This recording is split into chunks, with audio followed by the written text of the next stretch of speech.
All right. Good morning, everyone. Officially, welcome to Monday, everyone's favorite day. How was the weekend? Fruitful? Yeah, how so?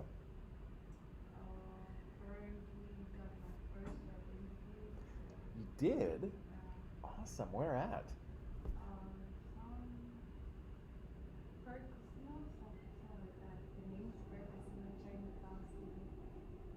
And it's a what?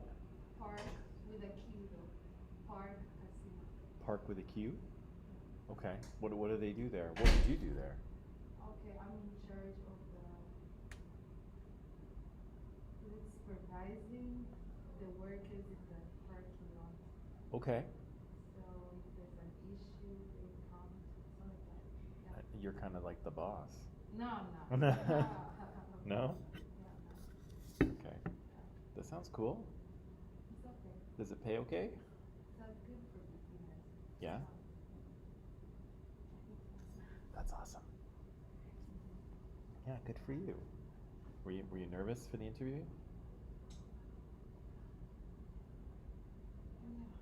Yeah. Yeah. So, sorry, did you have the interview or is it coming up? It's coming up. Oh, it's coming up. Okay. Yeah. It's actually today I'm good. Ooh. Yeah. But I'm good. I'm usually not nervous with speaking, so I'm good. That's good. Yeah, you'll be just fine. Yeah. That's awesome though. That's exciting. It is. Did you have a job at home? Yeah. Yeah. Yeah. From my grade 10, Yeah. I was working. From grade 10, I was working. From grade 10, yeah. But I was working for my father, so it's not really counted. It depends. It sort of counts. If that's so. Because usually people don't count it when I say I was working for my father. Yeah, I think it depends on the job. I think it can. No, I don't say I work for, I say the company name. I mean with friends. Okay. With friends, they don't count it. Oh, okay. Yeah. Because they think it's biased or favorite, but it's not. It wasn't.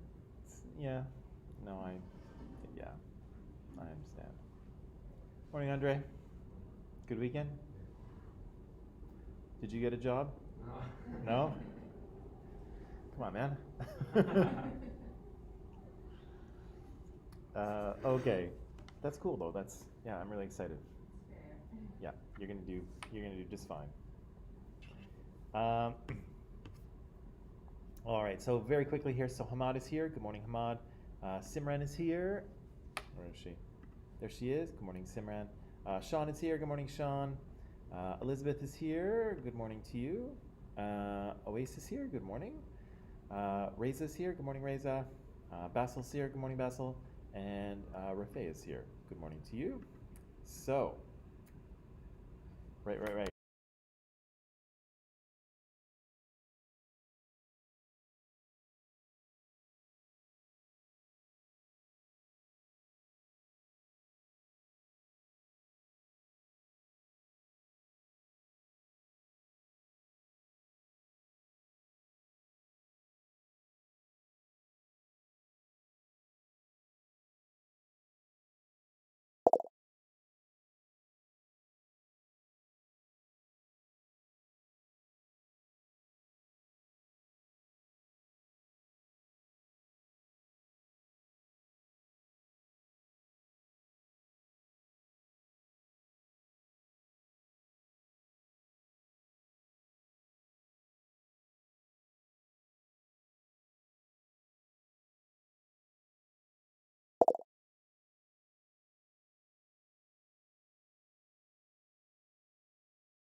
Um,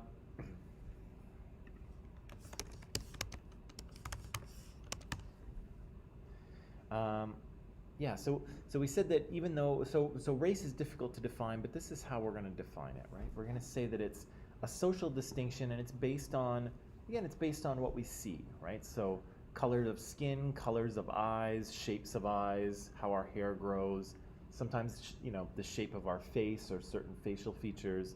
That's kind of what identifies races to other humans. But it's a social distinction, right? And we said that ethnicity is something different, right? Ethnicity has to do with your culture, your language, the sort of, the history of your people, where you come from in the world.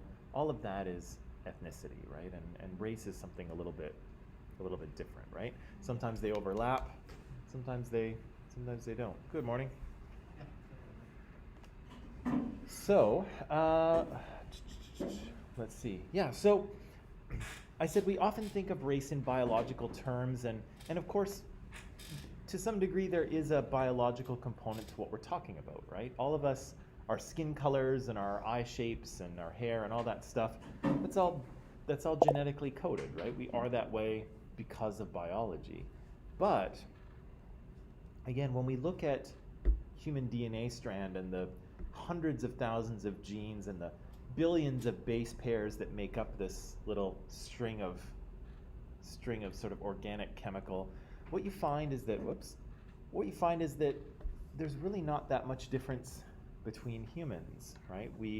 We're very similar in terms of our genetic makeup. And if you look at the genes that code for these kind of racial differences, so the skin color and the eyes and the things we've talked about, if you look at those genes, you'll see that there's really just a handful, right? And so some of us in this room have different skin colors than others, and we've got a few genes that code for that, right?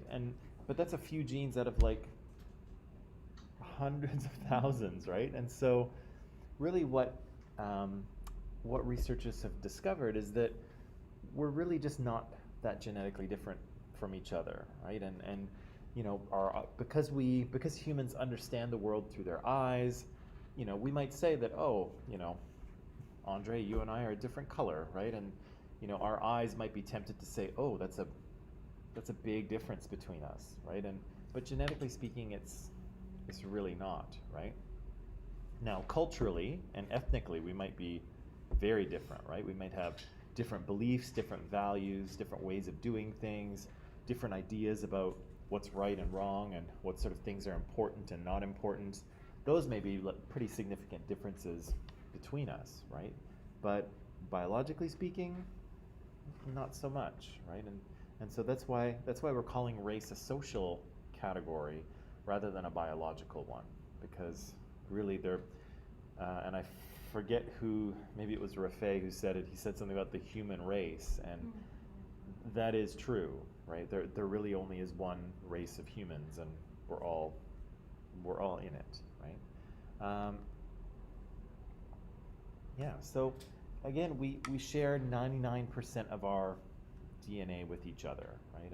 And again, a lot of that DNA has to do with environmental factors, right? And so depending on where you come from in the world, whether it's hot or cold or sunny or not sunny, sometimes your ancestors will have picked up certain genetic adaptations, and those are kind of, those kind of come from certain parts of the world.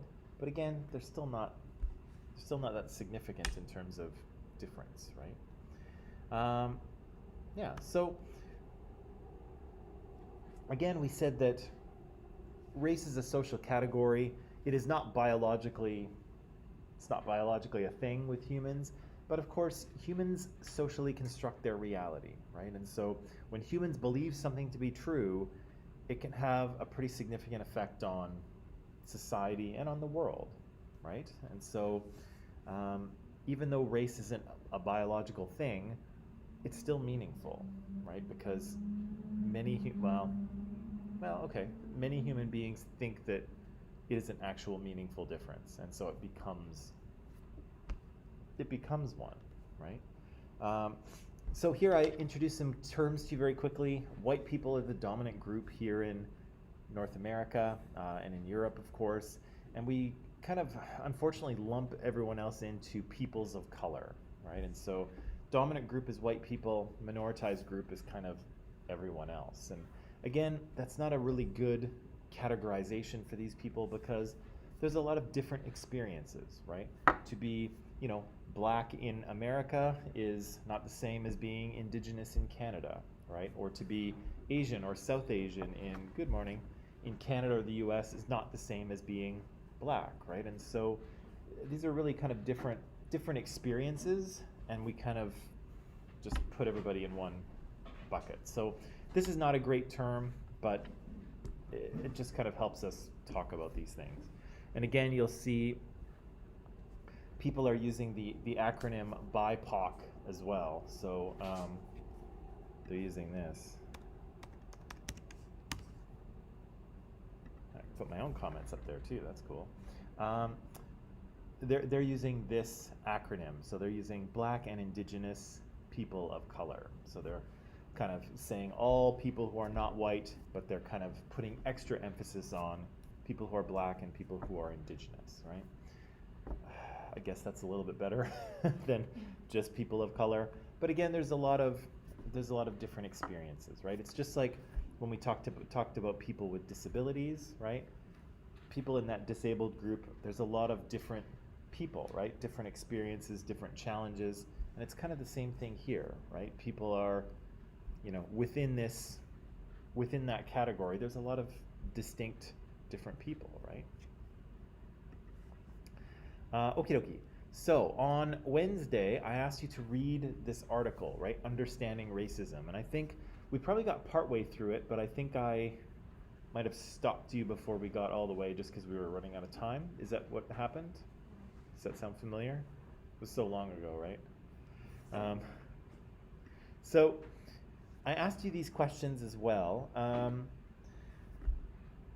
And I think we got we got the first 3 done, but can you remember the answers to some of these questions? When and why race emerged as a category?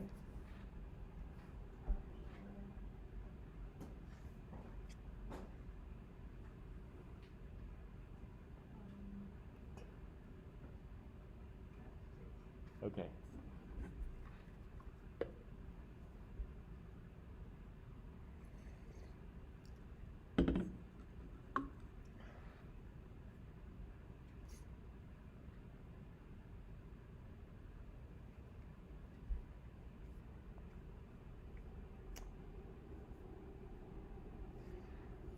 I'll tell you what. Why don't we go back to the article and give it a quick read again so that we're ready to talk about.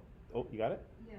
Okay. Until the Europeans began to colonize other countries. Right. Racism. Right. So we have, I guess you could say we have increasing numbers of kind of white Europeans encountering people who are different from them, right?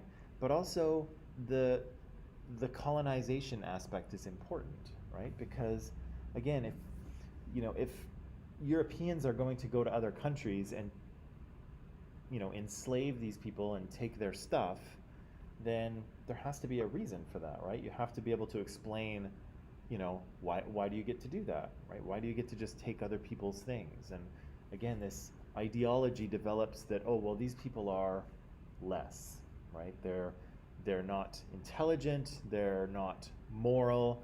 If we leave them, they'll just exist in a state of savagery, and they'll waste all their resources, and we have to come here and rescue them, kind of, in a way, right? And so it's a weird thing for us to kind of think about now, but of course that was the idea at the time, right? Is that, again, non-white people were less than, right, white people, and it justified the taking, right? It justified taking what these people had. I'm going to come back to the official ideology of race because I think it kind of overlaps with question 4, and I do want to talk about that a little bit more. And I don't think we answered number 3. Okay, so here's what I'd like you to do. I'd like you to go back to that article and give it another read because it's been several days since we have looked at it, okay? I'm going to put 12 minutes on the clock here, and after 12 I'll just kind of check in with you and see where you are, and then we'll see what to do, okay? But there's some important things in this article that we will need to pull out, okay? So, I will let you read. Of course, it's in Microsoft Teams where it always is. And I'll check in with you in just a few minutes, okay?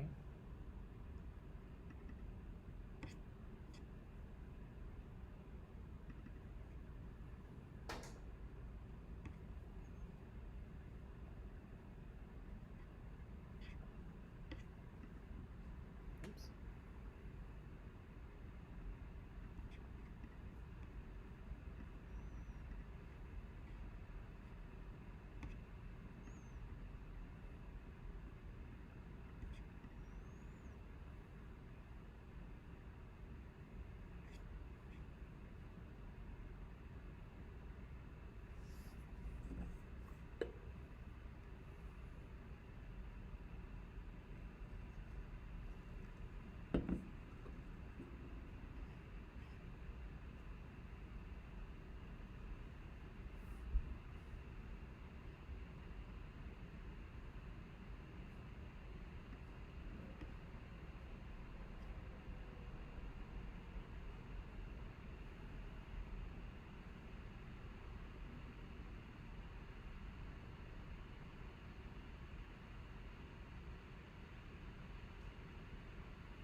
Okay, so quick check. Whereabouts are you in the reading?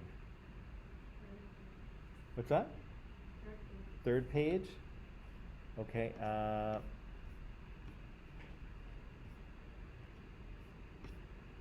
okay, 1, 2, okay. Yep, that's good. That's good. Let's put just 4 more minutes on the clock, and then we'll try and talk about some of these, okay?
Good one.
So, let's try and talk about some of these things, okay? Even if you're not 100% finished. So we said for number one, we said that the category of race occurs in colonial times, right? So, kind of in the 1600s and the 1700s, Western Europeans are kind of running around the world, taking over different parts of it in order to gain resources. And again, they need to justify a reason, right? Like why are they just taking these things from these poor people, right? And the ideology is that somehow people elsewhere in the world are different, right? And we see biologists kind of getting into the game, trying to find, different races or, different races of humans. Again, they're doing this in the 1700s, and so they don't know anything about DNA, and they can't know about genes. They're just going by what they see with their eyes, but also by their own social prejudices, right? And lots of these scientists had prejudices against non-white people to start with, and so maybe it's not surprising that their science, found things that backed up those prejudices, right? But either way, this basic kind of ideology of race is that people are different, right? You can look at people, and based on the race that they belong to, you can tell something about them, right? You know something about how they are inside, right?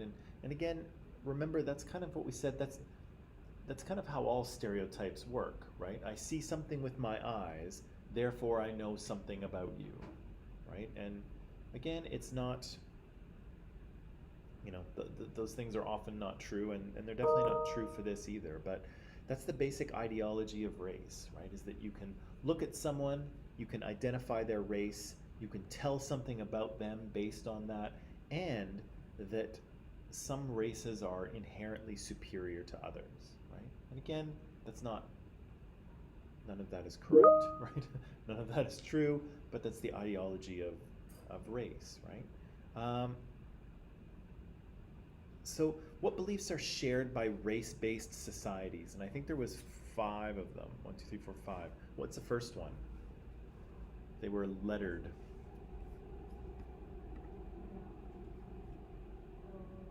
Racial differences of race in biology and physical characteristics. Right. So the first kind of belief of race-based societies that racial differences originate in biology, and that physical characteristics are accurate indicators of race. Is that true?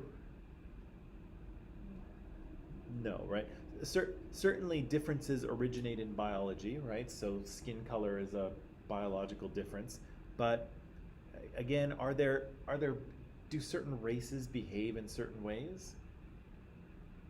Do all white people behave the same? No, right? So you can't do that. And again, these behaviors and these sort of physical characteristics, are they accurate indicators of race? Is that true? No, because we know that there are no biological races, right? So our physical differences can't help you identify what race people belong to, because everyone belongs to the same one, right? So that's false, but race-based societies believe that. What's the second one?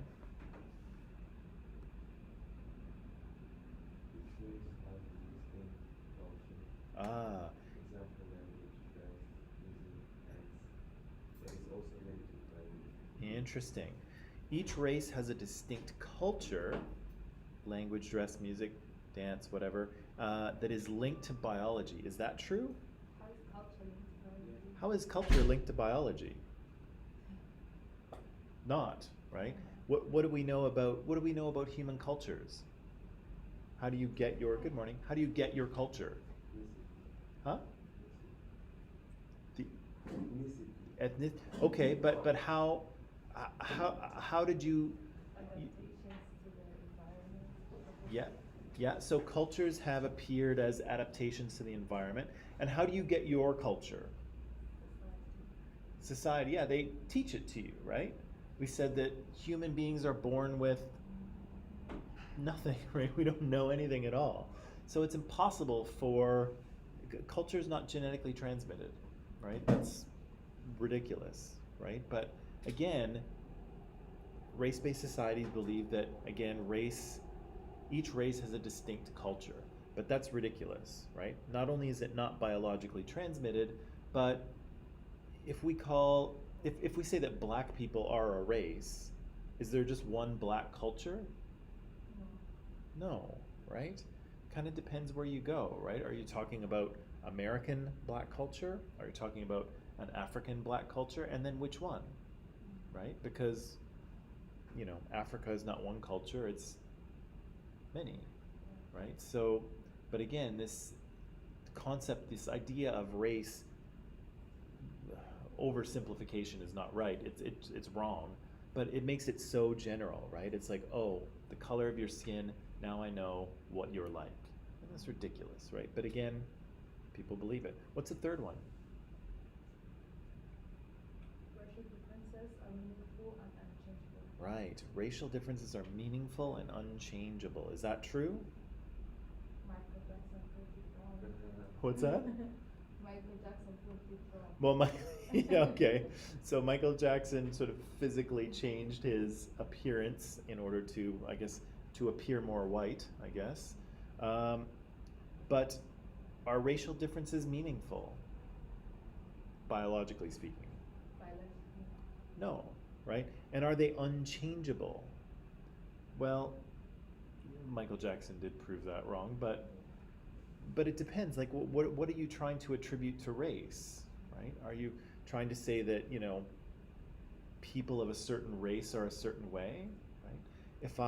If I went to China and adopted a little Chinese baby, and I brought the little Chinese baby back here, and I raised this Chinese baby with my partner, would that baby grow up and start acting Chinese in however you want to think about that? Would that happen? No. Of course not. It's ridiculous, right? Because again, racial differences are not real, and again, culture is not linked to biology, and yeah, you're taught your culture, right? So yeah, this is just these are getting more wrong as we go through them, right? What's the fourth one?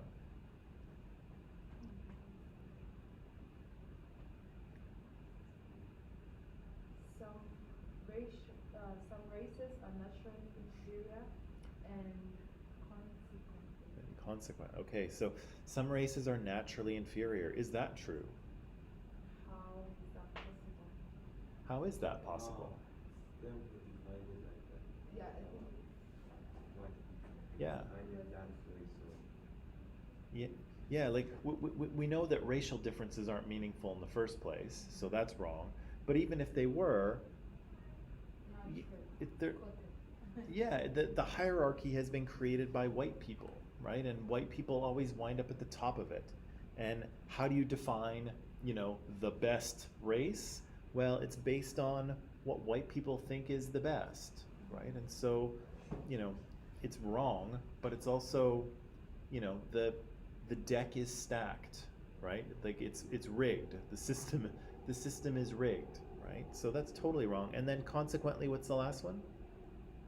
Racial categories should be written into political, legal, and social systems. Right. So the idea that, yes, people are different, races are different, some races are inferior and some are superior, and that needs to be written into society's rules and laws, right? Is that where the ID cards came from? That's Yeah, well, that's one aspect of it, right? That's one manifestation that people need to be identified according to their race, right? And again, you can see here that here in Canada, we're not really exempt from that idea either, because Indigenous people have status cards, and I'll explain this to you a little bit later, but they have cards that say that they are a status Indian, which means that the government recognizes them as an Indigenous person, and therefore they have a particular relationship with the federal government because of that. But still, I don't have a white status card, right? There is no such thing. right? And there's no such thing for any other person in Canada except for Indigenous people. Indigenous people have a card all their own that identifies them by their race or ethnicity, right? So again, we have little elements of this in Canada as well, right? The idea that, you know, we have a group of people who are treated differently, and you know, and that racial difference is written into the legal code of Canada still. That's evidence of a race-based society. Whether we are right now or not is a bigger conversation, but we still have elements of that written into how Canada works.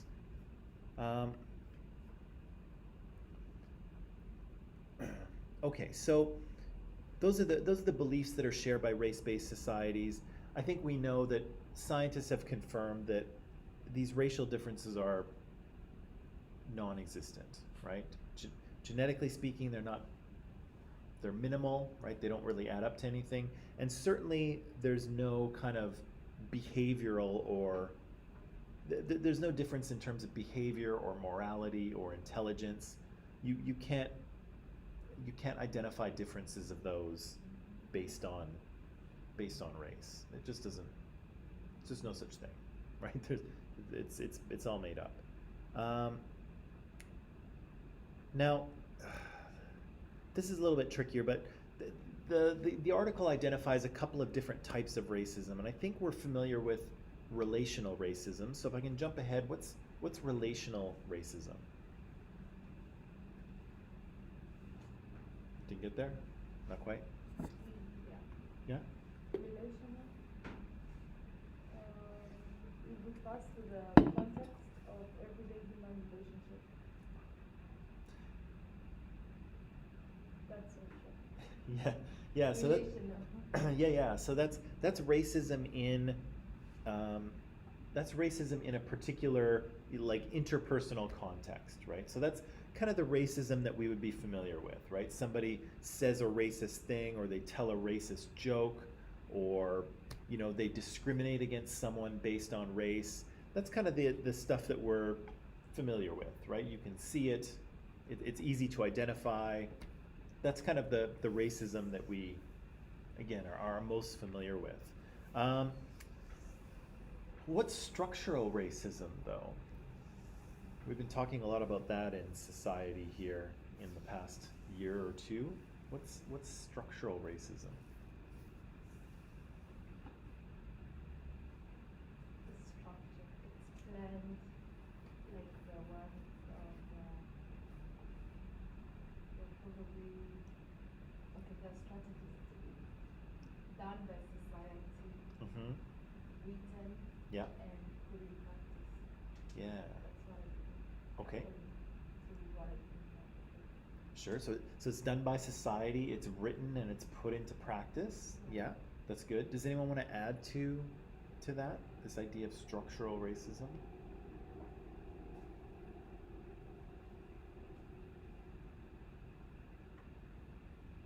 Can I give an example? Love it. Also with the ID of the indigenous people, it's like a way within themselves they might not be recognizing that it's discriminating. Otherwise, they probably want to get the card to prove they're actually indigenous. So Yeah. they're fighting to reach there. But structurally, it's not meant to have like, Yeah. it's like a goal is being achieved, but again, it's a structure, it's planned. I don't know. Yeah, well, and that's the thing, is that, you know, like with the Indian status card, yeah, you're right, is that Indigenous people do want that card. They do want to be recognized as Indigenous if they are, right? They do want that card. So people who are in minoritized groups, people who are the victims of racism, often have to participate within this system within this structural system, right? You can't sort of get outside it. Has anyone ever played Monopoly? The board game? Yeah. Or any board game? You know, you roll the dice, you go around the board, whatever it is. Andre, you played something, right? Yeah. So think of society like a board game, okay? And we're all players in the game, right? And there are rules to the game, right? Yeah, we all know that. There's lots of social norms, right? Things that we have to follow. There's laws, right, that we shouldn't break, and if we break them, we'll get in trouble, we'll go to jail or whatever it is. We're all kind of players in this game, right? And when you talk about structural racism, what they're saying is that the rules are set up in such a way that some players have an advantage and some players will always have a disadvantage, right? So let's say we're playing Monopoly, even if you haven't played it, and we're playing, but let's say Nicole's playing and Nicole has 2 dice to roll, whereas all of us other players only have 1 dice. Does Nicole have an advantage? Yeah, right? Can we say, oh, Nicole, you're bad because you have 2 dice? We can say it, but the rules say that that's what you get. The rules say Nicole, if you look in the rule book, you'll see Nicole gets 2 dice and everyone else gets 1, right? And so Nicole's going to benefit from that. And so structural racism is the idea that in this game that we are playing, called society or whatever, the rules are kind of set up in such a way that benefits some people and disadvantage others. And and in some ways, it's really no one's fault, right? Because the game is so big, well, it's no individual person's fault. The game is so big that none of us is really in control of it, right? And so, if Nicole here is one of 36 million people in Canada who's rolling the dice and taking her turn, it's not her fault that she gets 2 dice, right? She's just playing the game as best she can. You didn't write the rules, did you? No, right? And so everyone is kind of playing the game as best they can, trying to take care of themselves. But again, the rules are different, right? And so the thing is that some people are going to have an easier time succeeding at the game. Some people are always going to struggle with it. And again, it's nobody's fault because nobody wrote the rules, right? But even though Nicole didn't write the rules, people like Nicole wrote the rules, right? People who are maybe the same race as Nicole wrote the rules, right? And so we all kind of have a responsibility to recognize that the rules are not fair and then to advocate to change them, right? But again, that's kind of how structural racism works. The rules are not the same for everyone. Some people have advantages in the game that other ones don't, right? And so, but again, that's trickier to see, right? If you can imagine, imagine you were watching. So imagine, we're using this board game analogy, right? So imagine you're watching Nicole play the game. Are you with me here? Andre, are you with me? You're watching Nicole play the game, right? She's rolling the dice, she's moving her little piece around the board, but now zoom up, like a drone sort of thing.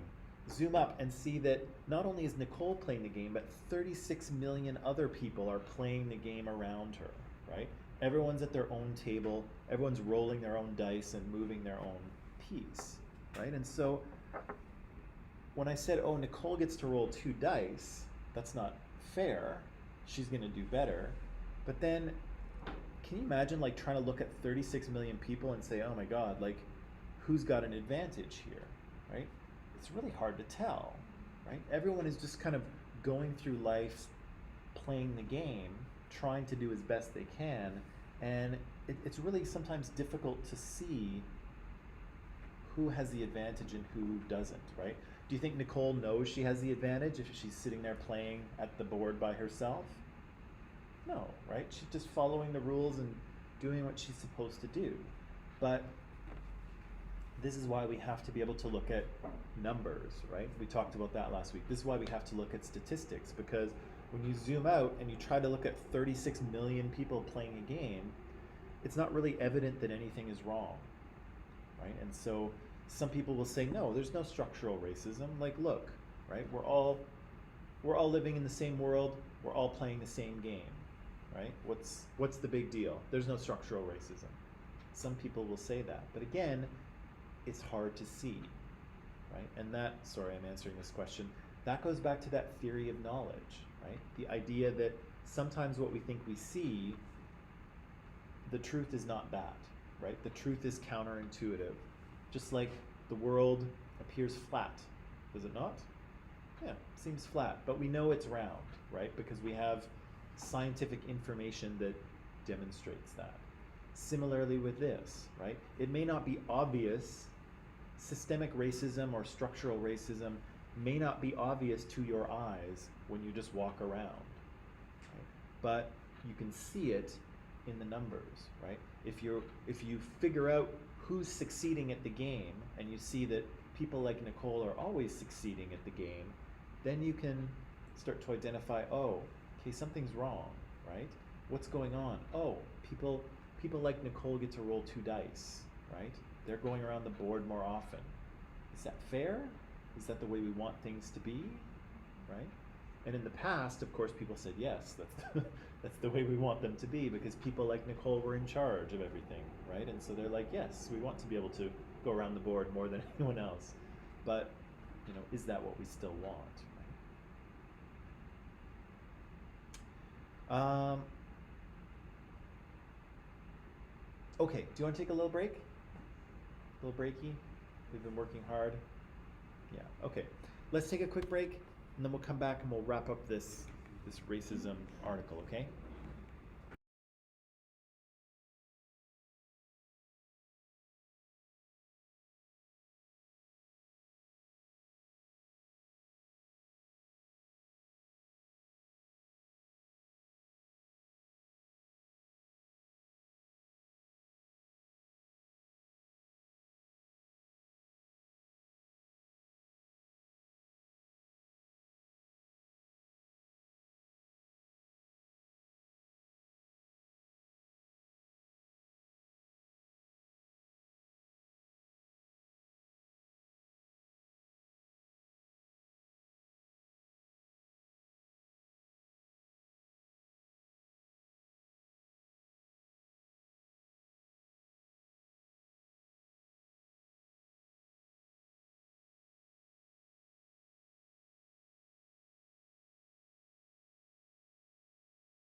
All right. And we're back. So we're kind of talking here about the difference between structural and, well, maybe not the difference, but we've talked about relational racism where people discriminate, right? Or they say racist things or they tell racist jokes. And then the difference between structural or systemic racism, right? And so those are different things, right? Because relational racism is individual people, right? People being racist, people discriminating, people acting on their prejudice, right? But systemic racism or structural racism is different, right? Nobody really has to do anything against anyone else, right? They just have to sort of continue to live their life. But again, just like a board game that has, you know, unfair rules, everybody's just trying to play the game the best they can, but in the process, some people are advantaged and some people are disadvantaged, right? And so that's a big difference. And again, lots of people can understand and identify relational racism. That's usually pretty easy. Structural racism or systemic racism is more difficult to see sometimes. And again, that's why we need the statistics, right? That's why we need the numbers to show us what's happening in society, because it's, you can't look at 36 million people and figure that out, right?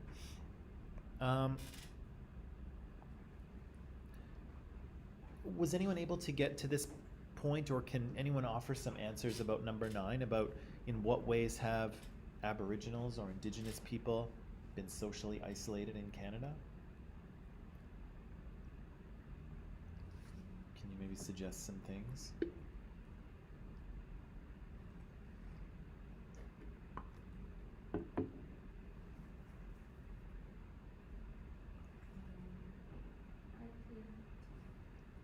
think, is it they open the residential school for First Nation? Sure. Residential schools were part of it, right? So those were, as I think most of us know now, schools that operated for about 100 years here in Canada. They were specifically for Indigenous kids, and they traumatized and brutalized and tried to destroy their culture, right? And so, yeah, they were isolated from the sort of the normal educational system, and then they were put into this system meant to basically destroy their culture, right? So that the effects of that have socially isolated them now, and at the time they were socially isolated as well, because they weren't in the classroom with, you know, with non-Indigenous kids. They were in a special institution just for them, right? Yeah, that's a good one. What else? There's this documentary that I saw on National Indigenous Day. Yeah.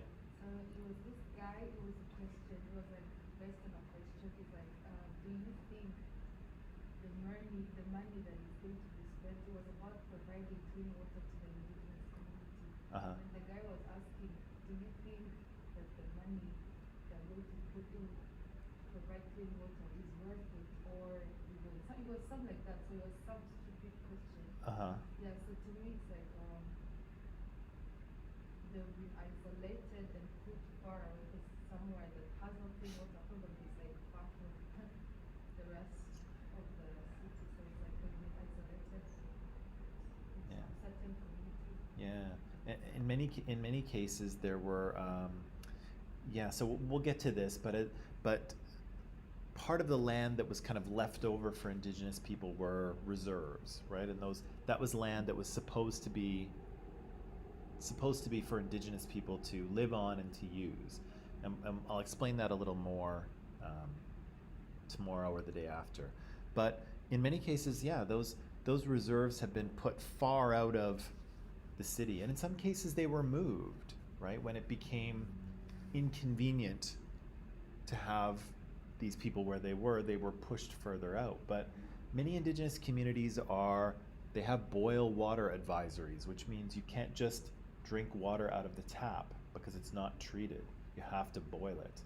And so, you know, like Canada's a pretty technologically advanced country, right? We've got lots of great technology and infrastructure, and you know, I happen to be very happy that when I turn my tap on, that clean water comes out. I think that's fantastic. But Indigenous people often don't have that because the resources haven't been invested, right? It's not their fault they don't have clean water. It's that governments haven't bothered to provide it, right? So yeah, the fact that Indigenous reserves are well out of town, they're separated, they often don't have, again, good electricity, they don't have clean water. In some places they don't have internet service, right? And that's a pretty big social isolation as well, right? That's how we're all connected together nowadays, right? And so if you don't have access to the internet, then you're disconnected in a pretty significant way, right?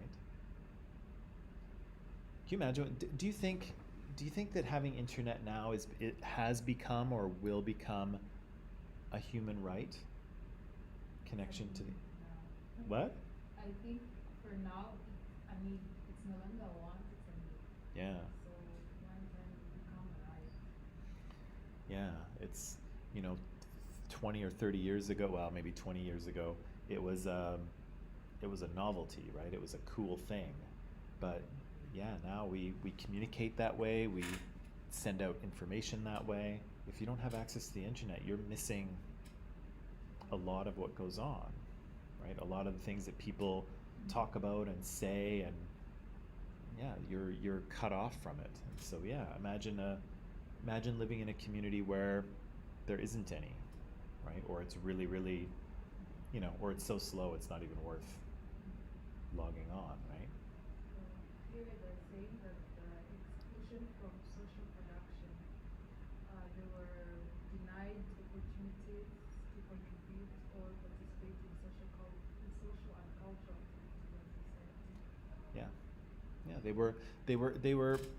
were marginalized, right? And if you know when you write on paper, the margin is the thing on the side, right? So they were quite literally pushed to the side, right? And Canada kind of, for the most part, developed without them, right? Nobody asked Indigenous people what they wanted, or you know, to sort of, or tried to include them. They were pushed aside, right? And so yeah, they've been, you know, excluded from the society of Canada for quite some time, right? Except in very limited ways. Anything else you can think of? Exclusion from social consumption. From social consumption. What do they say that social consumption is? Not having access to the usual forms of employment and participation in economic development. Right. So that's important too, right? And so just like the resume study, if you're going to be discriminated against when you are trying to find a job, then yeah, you're going to be excluded from workplace culture, you're going to be excluded from participating in things that other people can participate in because they actually have money, right? To not have a job is, you're in trouble, right? Like there's many aspects of life you cannot participate in without money, right? Without a job. And so to be denied that, or to be discriminated against, is a serious thing, right? Anything else? Social goods. Social what? Good. What are social goods? This is all sociology stuff. Failure to provide for the needs of particular populations. Right, and so governments have that responsibility, right? We elect them, and their job is to ensure that we have the things that we need to live our lives, right? So that we have electricity and clean water and internet, right? And sky trains to get around, or, you know, maintain roads so that people can get to work, right? And provide traffic lights so there's not traffic jams. And we rely on the government to, you know, to create to structure society so that we can kind of live our lives, right? But again, if these things are denied, then you're going to struggle, right? There's, I mean, imagine how much extra time you would have to spend if you couldn't drink any of the water coming out of your tap, right? Or maybe if you had to, what if it wasn't actually piped into your home? So what if you had to get like a big metal cistern and wheel it out, pump the water out of the well, and then wheel it back to your house? And then, of course, before you had a shower, you had to boil the water to make sure that it was not freezing cold. And then before you even make some coffee or tea or have a drink of water, you've got to boil the water there so you can drink it. That's a lot of time, right? Suddenly you're spending a huge amount of time just doing things that, we just turn on the tap and we're good, right? But these people are spending a lot of time just doing that one thing, right? Never mind anything else. And so, again, their exclusion from social goods and their marginalization kind of removes them from society. It removes them from participating in the way that all of us do, but it also creates a lot of extra hardships, right? And again, if you have to get your own water every morning and boil it all, I'm pretty sure that if people in Vancouver had to do that, they would lose their minds, right? They would be super upset, right? But again, this is, this is reality for some Indigenous Canadians, right, who live on reserve. They don't have the same infrastructure that we do, right? Maybe the last thing I'll ask you here today is, what's this color blindness thing? We've talked about this before, but what is it and why is it problematic?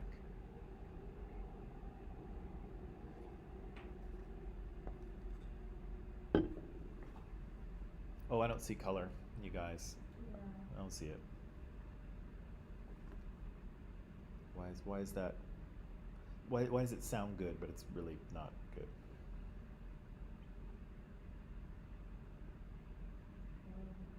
According to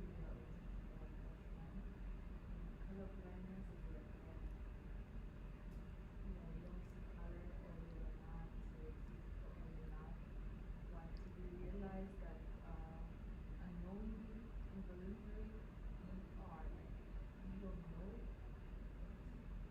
To some extent, it's too benefiting. To some extent, it's what? You're benefiting from that. Yeah. The situation. Yeah, I'm kind of washing my hands of it, right? Saying like, oh, I don't see color. It's like, on the one hand, you're kind of denying that, people who are non-white have a different experience than white people do, right? So you're kind of denying that, but you're also kind of saying, well, now I don't have to think about it anymore, right? Because I'm not racist. My job is done, right? I'm good. I don't have to think about it anymore. I don't have to pay attention to the ways in which I am advantaged, right? Yeah, it's almost like, I'm trying to see if I can use the board game analogy again. I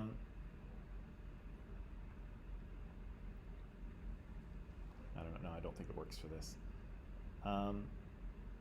But yeah, right? So again, being colorblind sounds nice, right? It sounds like, oh, you're just treating people as individuals. That's great. And it is, right? Treating people as individuals is fantastic. But we know that race is socially meaningful, right? And the race that you belong to will affect how people treat you. It should not, right? But it will. And to say that you don't see that is basically just kind of turning a blind eye to relational racism or to structural racism, right? You're just saying, oh, I don't see any of that, right? And does anything change if we don't see any of it? Yeah. Doesn't it? What? If you don't see the color, Yeah. it changes. That means you're not really thinking about it. Yeah. If you don't see, then you can do anything about it. Exactly, right? You you can't fix something that you refuse to acknowledge exists, right? And so, and again, it's also an aspect of privilege, right? Because, you know, I can say, you know, oh, I don't see color, you guys, but can a black person walking down the street in the United States say that? They're like, oh, I don't see color. It's like, you don't have to see it, but it's going to affect your life, and you're going to notice it, right? And so, you know, being able to not see color is a privilege, right? That's a privilege that white people have. White people get to say that. Non-white people, it's harder. It's harder to really say that. Okay, are we good so far? Okay.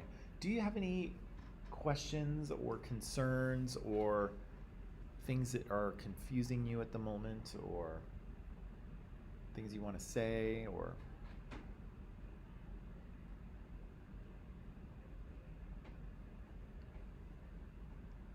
What, like, let's say somebody is aware now that they are racist or something, according to studies and everything. uh-huh. What is like the first thing you advise, like, for people? What is the first thing? If you have like realized that you You didn't know probably like the test, just because of the way the current videos and documentaries you've been watching, okay, nobody knew they were racist. okay. Yeah, so it's like now that somebody's aware, like what is the first thing for beginners probably to do something about it? You have to, you know. Well, it's tough, right? I think depending on who you are, and depending on kind of what you're talking about, everyone's going to have to go through their own stuff, right? So, like for me, you know, I always thought I was not racist, right? And I knew, you know, I know racial stereotypes. I know what they are. I've heard them. I've, you know, absorbed them. But, you know, I thought, okay, well, you know, growing up, I had friends of, you know, different races and ethnicities, and it was cool. I didn't really think anything of it, really.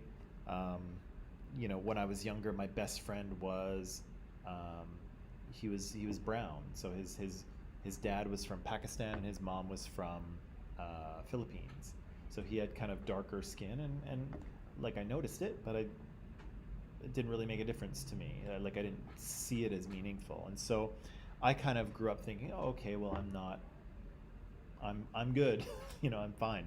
But one of the things I didn't realize is this structural racism idea, right? So the idea that I have a lot of benefits in Canadian society just for being who I am, right? For being white, for being male, those give me advantages, right? And so it took me a little while to kind of dig down and figure out what my feelings were about that, and what sort of biases and stereotypes I still had, and maybe still do. That's an ongoing process.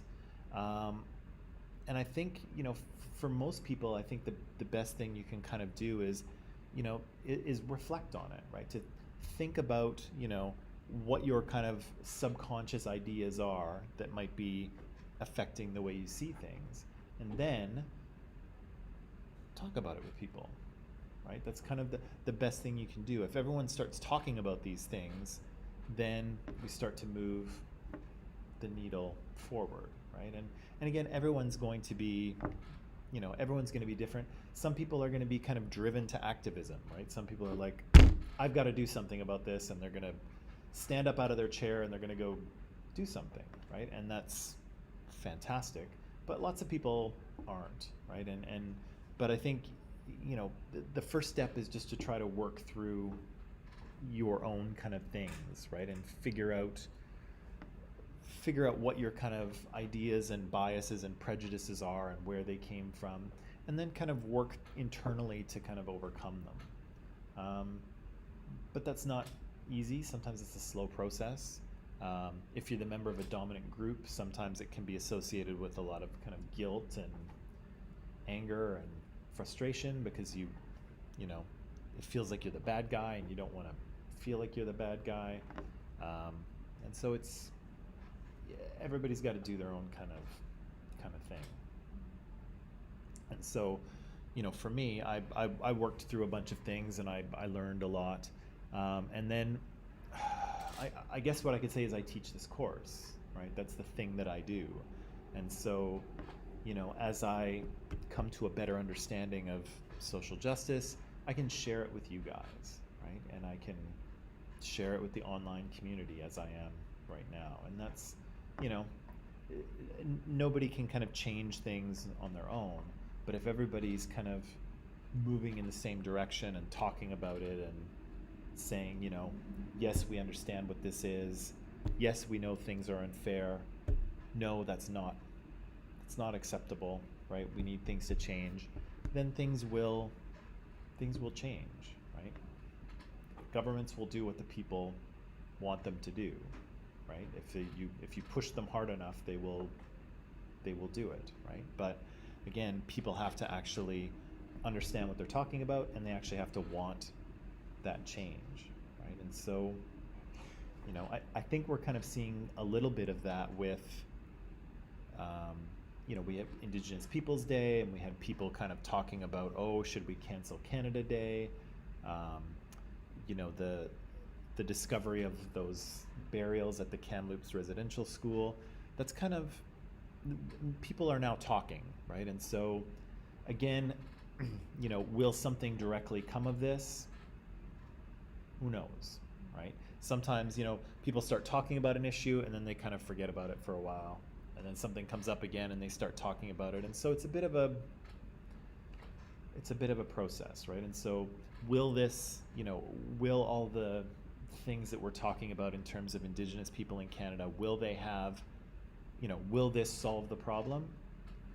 Well, maybe, or maybe not, right? You kind of have to see what comes of it, right? How people continue to talk about it and what they actually start pushing the government and society to do, right? But it's, unfortunately, they're kind of slow processes, and the problems are complicated, right? The problems are, you know, what do we do when, you know, this land belonged to Indigenous people, and then we kind of push them aside, you know, we built this country, and now it's like, what do, right? Like you know, I don't know that anyone would want to just say, okay, we'll just give it back to Indigenous people, but like, what is to be done, right? And that's what you hear about when you hear about reconciliation, right? We need to sort of repair the relationship between Indigenous Canadians and non-Indigenous Canadians.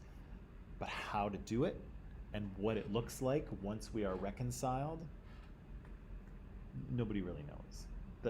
That's the tricky part, is that we're working toward a goal and we don't really know what the goal looks like.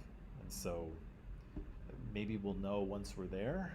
I'm not sure, but it's complicated, right? And again, you know, you're talking about millions of people, you're talking about hundreds of years of history, and, you know, like, yeah, I don't know. I don't know how to fix that. But again, if we keep talking and if we keep, you know, moving in the direction of wanting to make amends, we'll get there, right? But it's not easy. We don't really know what we're doing, and, you know, we don't know how long it's going to take to get there, right? It won't be, you know, it won't be next week or next year, I guarantee you. But yeah, it's pretty complicated. I wish I had the answer for you. I wish I could say here's, yeah. I've tried to think about the answer to I couldn't find, so I was like, probably somebody has the answer. Well, I think, you know, maybe the comforting thing is that, you know, 36 million people have the answer. If everybody talks enough about it and sort of agrees that we want to, you know, we want to fix it, then we will fix it somehow, right? But again, I don't know when that happens, and I don't know how. but I think it will. Like we are moving in the right direction, slowly, but we're going. Things are getting better rather than worse, or at least we're having more conversations about this. So that's a good sign, I think. Okie dokie, people. So that's all I have for you today. I'm gonna pause it there. I have a little assignment for you to do tomorrow, but I'll give that to you. Tomorrow. But other than that, I think that will do it. So you can pack it up. Happy Monday, and I will see you tomorrow. Did we get any